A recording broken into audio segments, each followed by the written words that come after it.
কিয়ামতের দিন উম্মতের জন্য কাঁদতে কাঁদতে কবর থেকে উঠবে। আপনাদের ভিতরে দিল নাই, থাকলে আমার ভিতরও নাই, মরা যাওয়ার কথা ছিল।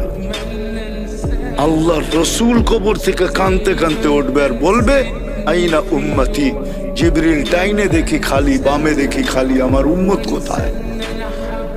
জিবরিল আলাইহিস সালাম বলবে কেউ ওঠে নাই, আপনি মাত্র উঠছেন। কোন উম্মতও ওঠে নাই, নবীও ওঠে নাই, রসুলও ওঠে নাই, আপনার উম্মতও ওঠে নাই, আপনাকে উঠানো হয়েছে। চিন্তিত হয় না, যাবে মাকামে মাহমুদে বসবে না।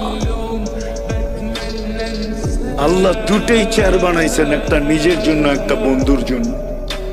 আপনি মাকামে মাহমুদ চিনেন না।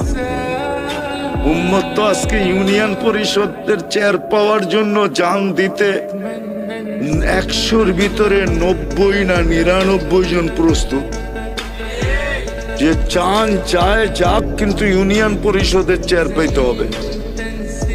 ওই উম্মতের রসুল মুহাম্মদুর রাসূলুল্লাহ সাল্লাল্লাহু আলাইহি ওয়াসাল্লাম মাকামে মাহমুদ পাবেন, বসবেন না।